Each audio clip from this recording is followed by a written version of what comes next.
शिष्टं गन्धोदकम् ॐ सुराते अर्गोषो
काल आपला पूर्ण दिवस देवतांच्या स्थापनेमध्ये संपूर्ण दिवस गेला। देवतांची स्थापना करण्याला जवळपास आपल्याला 4-4:30 झाले। 5 वाजता आपण अग्निमंथन केलं आणि हवनाला आपण आरंभ केला।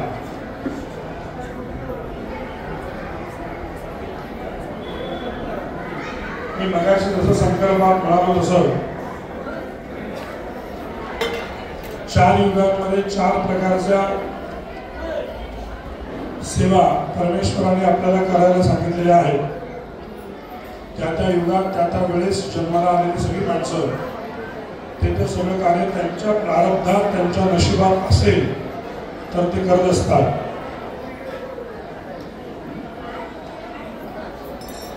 कलियुगात काय सांगितलं मी तुम्हाला सांगितलं। देवतांची पूजा षोडश उपचारैः, षोडश म्हणजे 16, उपचारैः म्हणजे उपचार। आता उपचारामध्ये काय काय आलं तर सगळ्यात आधी येतं देवाचं ध्यान। मी काल्पनिक गोष्ट बोललो, आजही सांगतो। उद्या आमचा हा कार्यक्रम इथला संपून आम्ही आमच्या 10:00 आम्ही आमच्या गावी निघून जाणार। पण यज्ञामध्ये आपण काय करतोय हे जर का यजमानाला ब्राह्मणांनी सांगितलं नाही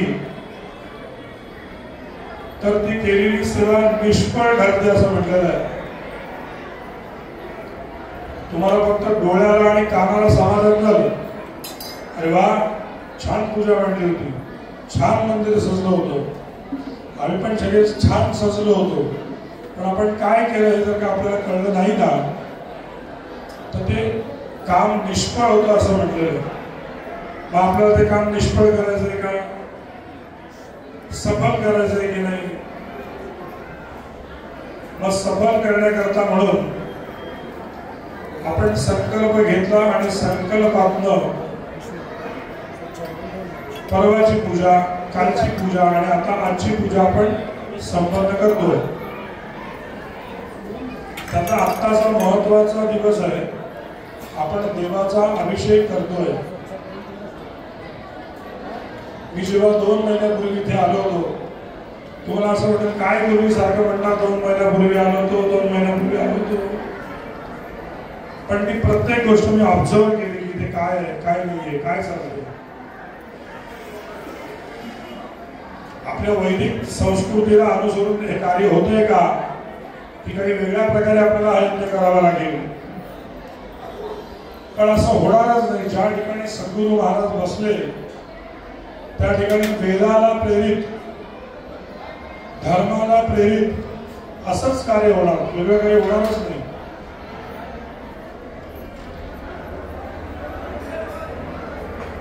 आपण अंदाज पकडू, आपल्या गावामध्ये 10,000 लोक राहतात असा अंदाज पकडू. मी कालच ऐकलं की 17-18 हजार मतदान आता झालं. 17-18 हजार लोक आहेत. त्या प्रत्येक माणसाला मी समजून सांगू शकतो का? तुम्ही प्रत्येक माणसाला समजून सांगू शकता का? आपले गजसिद्ध पुजारी आहेत, ते सांगू शकतील का प्रत्येक माणसाला? नाही सांगू शकणार. का नाही सांगू शकणार? म्हणून प्रसार माध्यम ठेवलेत ना, अख्ख्या गावात भोंगे लावले. कारण मला अनेक जण म्हणाले तुमचं भाषण, तुमचं बोलणं समजवण्याचा अर्थ प्रत्येक जण त्या भोंग्याखाली बसून ऐकतंय म्हणून. म्हटलं वा, आता पण हे बोलतोय त्यांच्याकडून बहुतेक गेला असेल. सद्गुरू महाराज किती वर्षापूर्वी आपल्याकडे इथे होऊन गेले आणि त्यांनी जेवढ्या लोकांना या कार्याकरता प्रेरित केलं, जेवढ्या लोकांना प्रेरित केले त्याचं हे फळ आपल्याला आज बघायला मिळतंय. म्हणजे मूळभर लोकांना घेऊन जर का तुम्ही हे कार्य करण्याचा प्रयत्न केला तर हातभर लोकांपर्यंत ते जातं. हे सांगण्याचं काम सद्गुरू महाराजांनी केलेलं आहे. अभिषेकम आपण त्याला म्हणतो, अभिषेकम. काटेवाडीला महाराजांना बहुतेक आठवत असेल. मी जेव्हा आलो, माझ्या वडिलांनी आम्ही थोडे जण आलो होतो. आम्ही दर्शन घेतलं, 8:15ची वेळ होती आणि त्या मुलाने मला एवढा ग्लासभर अभिषेकाचा प्रसाद आणून दिला. या आठवणीत नव्हत्या सगळ्या. तुम्हाला कसं सांगितलं काय बरं पडलं असतं. पण या कार्याशी संबंध दे ना, या कार्याशी त्याचा संबंध आहे म्हणून आपण ते सांगतोय. त्या मुलाला मी समजून सांगितलं, अरे तीर्थ एवढंच द्यायचं नाही, गुरुची अभिषेक हो, पण एवढंच द्यायचं का? कारण त्या तीर्थाचं रूपांतर आपल्या शरीरामध्ये मलमूत्रामध्ये होता कामा नये. जसं आपण जेवण करतो ना, जेवण केल्यावरती आपल्या शरीराला पोषक द्रव्य जे आहे, पोषक रस जो आहे, ती शरीराची इकोसिस्टीम बरोबर करून घेते आणि बाकी चौथा आपण सकाळी काय करतो आपल्याला सगळ्यांना माहिती. त्या चौथ्यामध्ये तीर्थ जाता कामा नये. ते तीर्थ आपल्या रक्तात, नसात, हाडात, मांसात भिरलं पाहिजे. पण म्हणून ते किती घ्याल? 3 पळ्या तेवढंच. हे अभिषेकाचं महत्व आहे, हे त्या तीर्थाचं महत्व आहे. महाराज सद्गुरुनाथ महाराजांना त्यांच्या काही पादुका आपल्याला प्राप्त झाल्या ते जगदंबा, परिवार देवता, गणपती, देवी, महादेव या सगळ्यांना आपण तो आता अभिषेक करतो. हा अभिषेक कोणत्या मंत्राने करायचा? कमीत कमी आपण जेव्हा यज्ञ आदी कर्म करतो तेव्हा तरी त्याला तो नियम आहे. बाकी आतमध्ये पुजाऱ्यांनी जे काही नियम बनवले ते योग्य असेल त्याप्रमाणे त्यांना करू दे, त्याच्यामध्ये आपण ढवळढवळ करायची नाही. पण जेव्हा आपण यज्ञ करतो त्यावेळेला सद्गुरू महाराजांचा अभिषेक हा रुद्राध्यायाने करावा, रुद्राने करावा असं म्हटलेलं आहे. आज आपण किती ब्राह्मण आहोत? जवळपास 16-17 ब्राह्मण आहेत. महादेवाला आणि सद्गुरू महाराजांना सगळ्यांना आवडणारा सूक्त आहे रुद्र. रुद्र या शब्दाचे अनेक अर्थ होतात. त्याचा एक अर्थ आहे रोदन करणारा, एक अर्थ आहे मंगल करणारा, एक अर्थ आहे कल्याण करणारा, एक अर्थ आहे देणारा. पण हे कोणासाठी आहे? तर हे सगळं ऋषी मुनींनी आपल्या मानवांसाठी निर्माण केलेली सूत्र आहे. अर्थात ते देवासाठी म्हटलंय, पण याचा फायदा आजपर्यंत आणि इथून पुढच्याही पिढ्यांपर्यंत होत राहणार आहे. म्हणून ती सूक्त वेदातलं ते ज्ञान सार आजपर्यंत टिकून आहे. आता आपण सगळे इथे सद्गुरू महाराजांच्या पादुकांना अभिषेक करतोय. तुम्हाला सगळ्यांना मी सांगेन तेव्हा शिस्तीत यायचं, काही काही गडबड करायचं नाही. देव कुठे पळून चाललेलं नाही, आपण कुठे पळून चाललेलं नाही. एक एक करून प्रत्येकाने यायचं, अभिषेकाची धार पादुकांवर घालायची आणि पुन्हा आपल्या पत्नीसोबत जाऊन आसनावरती बसायचं. आणि आता अभिषेक चालू झाल्यापासून घंटेचा आणि शंखाचा आवाज येईपर्यंत तुम्ही सगळ्यांनी मनामध्ये श्री श्री देवेंद्र गेम सिद्ध महाराजाय नमः किंवा ओम नमः शिवाय या मंत्राचा जप आपण आपल्या मनामध्ये निरंतर करायचा आहे. कुठपर्यंत? शंख आणि घंटेचा आवाज येत नाही तोपर्यंत. साधारण अर्धा पाऊण तास चालणारा हा अभिषेकाचा प्रोसिजर आहे. हे झालं, सद्गुरू महाराजांच्या पादुकावर ठेवल्या की मग आपण हवन करणार आहोत. हवन म्हणजे नेमकं काय हो? इथे मंदिरात उपस्थित असलेल्या सगळ्या माणसांपैकी एकाला जर तो अर्थ सांगता आला तर फार मोठी गोष्ट असं समजते. पण त्यांना ते सांगता येईल नाही येईल असं भरोसा नाही. का? कारण हवन आपल्यापर्यंत पोहोचला, पण तो कशा करता करतात हे आपल्याला तितकंसं माहिती नाहीये. मनापासून मी तुम्हाला सांगतोय की आपण पूजा कशा प्रकारे करायची, तर त्यांनी पहिले सांगितलेलं आहे ध्यान. ध्यान म्हणजे ज्या देवाची पूजा कराल त्या देवाचं आधी ध्यान करा की तो देव कसा आहे पहा. उघड्या डोळ्यांनी पहा. काही लोक डोळे बंद करून ध्यान करतात. अरे वा, तुला समोर दिसणार का डोळे बंद करून? पण हे डोळे बंद करून ध्यान कधी लागतं? ती एक अवस्था आहे, त्याला समाधी अवस्था असं म्हणतात. की आता पूजा करून करून करून करून माझी समाधी लागली आहे ना, महाराजांची संजीवन समाधी. आणि एक समाधी वेगळी असते, निद्रा समाधी, कायम स्वरूपी निद्रिस्त. आणि एक समाधी अजून वेगळी असते, विचारांची समाधी. किती बडबड करा त्यांच्या काही लक्षात येत नाही. बेचाळीस लोकांपैकी एक कोणतरी मला सांगणार, तुम्ही फार चांगलं बोलले हो, पण काय बोलला आमच्या काही लक्षात आलं नाही. काय रिअल बोलला काय तुम्ही म्हणता? असं होतं का नाही बरं का मित्रा? कळते का काही मी काय सांगतोय ते? हा, तुझी परीक्षा घेणार म्हणते जाताना मी. नाही कळलं तर मग करतो. मला पैसे देणार नाही लोक, ते म्हणतील तुम्ही याला समजून नाही सांगितलं. त्यामुळे आपण काय करतोय, कोणतरी आपल्याला जीव तोडून हे सगळं सांगण्याचा प्रयत्न करतोय. त्याच्या मागचं एकच कारण, तुम्ही इथून पुढे कोणती पूजा कराल, यज्ञ कराल, घरची पूजा कराल, त्यावेळेला आपलं मन, बुद्धी आणि सगळ्यात महत्वपूर्ण अहंकार आपल्या कंट्रोलमध्ये पाहिजे.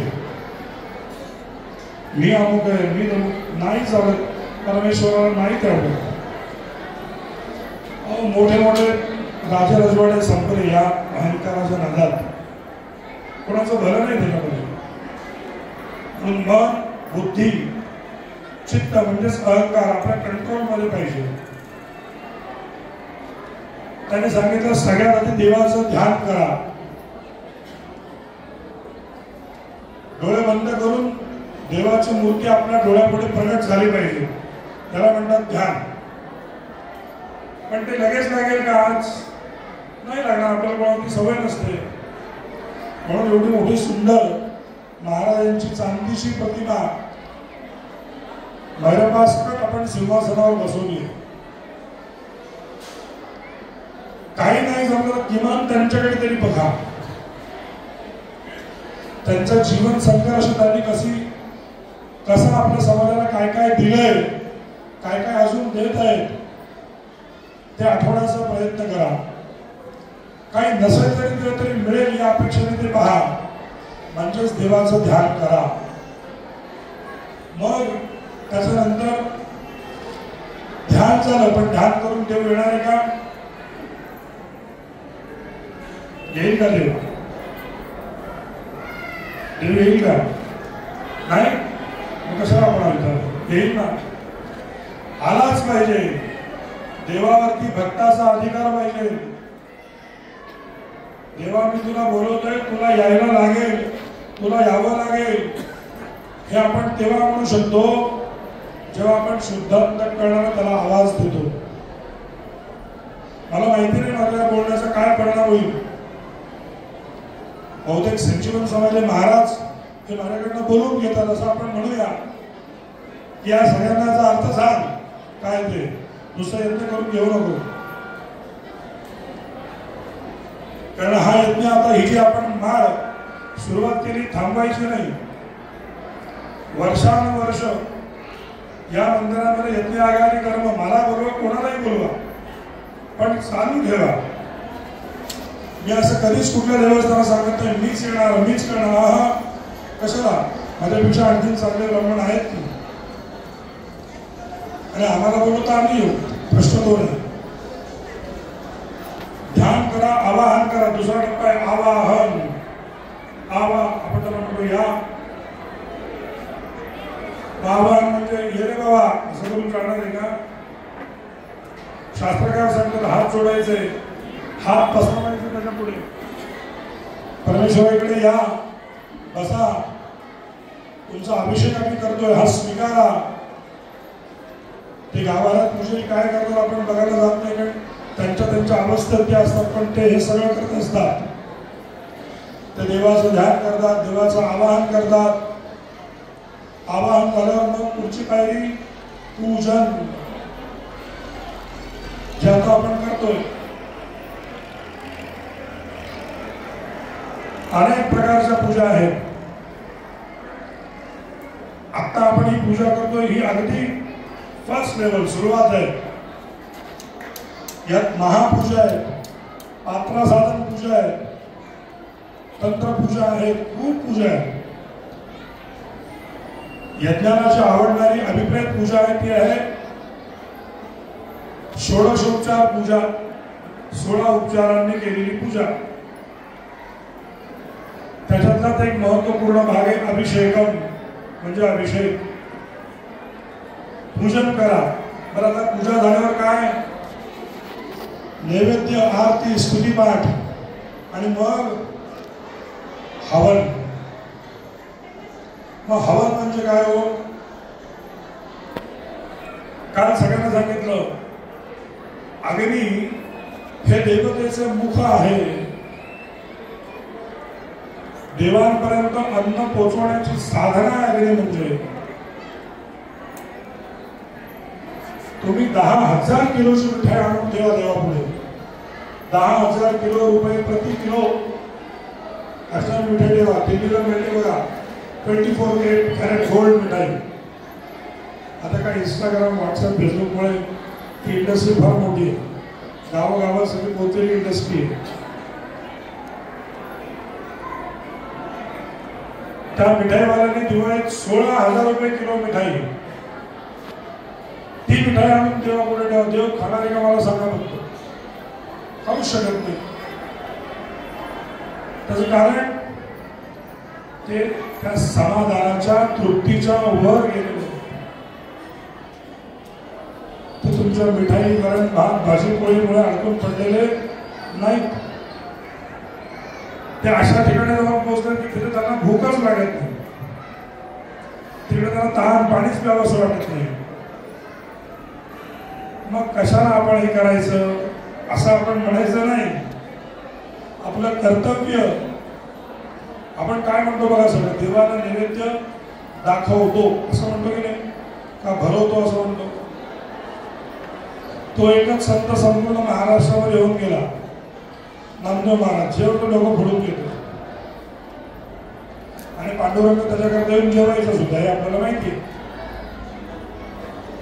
पण त्यालाही त्याच्या भक्तीचा अहंकार झाला आणि मुक्ताईने धोपट टाळक्यात घातला आणि सांगितलं तुझं मडकं अजून कच्च आहे का, पण तुला असं वाटतं देव त्या गाभाऱ्यामध्ये आहे.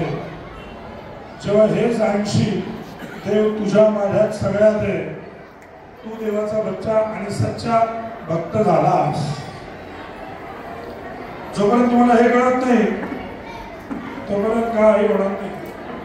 तोपर्यंत तुम्ही समाधीमध्येच देव पाहणार. समाधीच्या पलीकडे सद्गुरू महाराजांना काय सांगायचंय हे नक्की ऐकण्याचा प्रयत्न करा.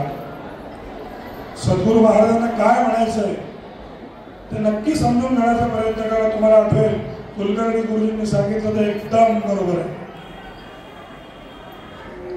आपण देवाला नैवेद्य दाखवतो. काय दाखवतो?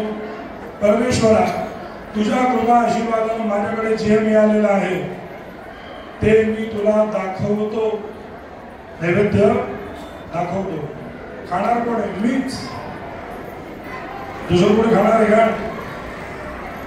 आपल्या अनेक लोकांकडे परंपरा आहे, देवाला नैवेद्य दाखवले की आपण 2-2, 3-3 तास ते नैवेद्य ठेवतो आणि नंतर काही लोकांकडे तर 24-24 तास ते नैवेद्य ठेवलेले असतात. दुसऱ्या दिवशी आम्हाला येऊन सांगावं लागतं होतं नैवेद्य पाण्यात सोडा. देवाला नैवेद्य दाखवला 5 मिनिटात तिथं तो उचलून घ्यायचा. तो नैवेद्य घरच्या कर्त्या पुरुषाने खायचा, कारण त्या नैवेद्यावर त्याचा अधिकार असतो. कारण त्याच्या कृपा आशीर्वादामुळे, परमेश्वराच्या आशीर्वादामुळे त्या कर्त्या पुरुषाला बळ मिळतं आणि तो आपलं सगळं घर चालवत असतो. म्हणून त्याला घरचा कर्ता पुरुष असं म्हणतात. हुशार करण्याकरता कर्ता पुरुष नाही. म्हणून त्या कर्त्या पुरुषाने तो नैवेद्य जेवायचा आहे. आणि हे सगळं झाल्यावर शेवटी देवाच्या तृप्तीचं सगळ्यात शेवटचं साधन सांगितले यज्ञामधलं. हवन म्हणजे होम, हवन म्हणजे देवाचं भोजन. बघा, हवन भोजन एकच शब्द आहे. देवाला फक्त अग्नीमध्ये अन्न घालून आपण तृप्त करू शकतो आणि ते अन्न म्हणजे वरण, भात, भाजी, पोळी नाही. काल सांगितलं तसं. काय काय अन्न जेवायचं? समित चरू तिलाच समिधा, चांगल्या प्रीतीची लाकडं. चरू म्हणजे शिजलेला भात जो आपण काल जेव्हा खाऊ घातला. रोज काही देव भात खात नाही, आज तर भाताचं हवन नाही. नंतर तिल तांदूळ आणि आज तिळ आणि तांदूळाचं हवन आहे जे आपण काल केलं. आणि सगळ्यात महत्वपूर्ण घटक म्हणजे तूप, गाईचं चांगलं शुद्ध तूप. इथून बोलून बोलण्याची जागा नाही, पण ते डब्यांमध्ये तूप येते तर तुपावर काय लिहिलेलं आहे बघा, नॉट फॉर इट. म्हणजे तुम्ही स्वतः खाऊ शकत नाही, हवनाला वापरणार का? आपण जे चांगलं तूप खाऊ शकू त्याचंच हवन केलं पाहिजे ना. तर ते देवापर्यंत जाणार आहे. तुमचा कोणा तुम्हाला धंदा असेल तर मला माफ करा, पण असेल तर सुधार करा. नॉट फॉर इट, जेवणाकरता नाही. मग काय विकाय करताय का फक्त? हवन म्हणजे होळी नाही. अहो होळी पण साधी नाही. काही लोक रॉकेट टाकून तिला पेटवतात. रॉकेट टाकून पेटवतात तर रॉकेट टायर घालून होळी पेटवायची नसते. शेवटी काम असतं ते कधी कधी. तिथे पण शास्त्राची मर्यादा आहे. ते पण काहीच्या खोबऱ्याची वाट आहे. तिथे पण चांगल्या पद्धतीनं, कारण मानवी जीवनाचा शेवटचा भाव असतो तो. त्यामुळे तिथे पण चांगलंच वापरा असं म्हटलेलं आहे. अगदी काही परिस्थिती नाहीये त्यावेळेला मग शेवटी पर्याय नाही. तर हे हवन कार्य म्हणजे देवाचं सगळ्यात अंतिम केलेली सेवा आहे. म्हणून आपण यज्ञ करतो, हवन करतो. आता आपण अभिषेकाला सुरुवात करणार आहोत. मी सांगितल्यावरती प्रत्येक जोडीने यायचं, देवाच्या उजवीकडे डावीकडे बसायचं, देवाकडे पाठ करून बसायची नाही. त्या अभिषेक पात्र हातात धरायचं, त्या वाटीनं पादुकांवर देव समर्थांच्या सद्गुरू महाराजांच्या पादुकांवरती पाणी घालायचं, नमस्कार करायला, परत आपल्या जागेवर जाऊन बसायचं. करूया सुरुवात. चला.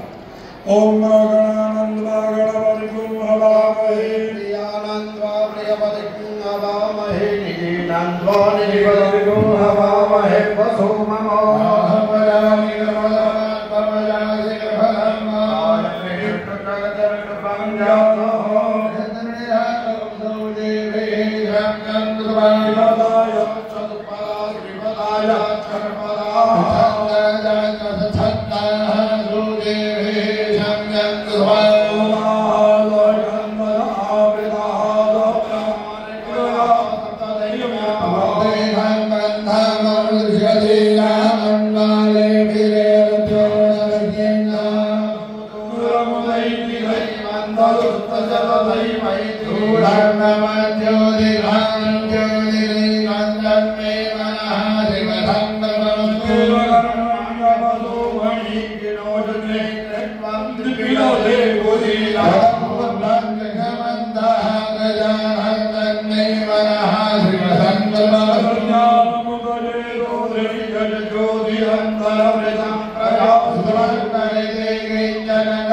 Kriya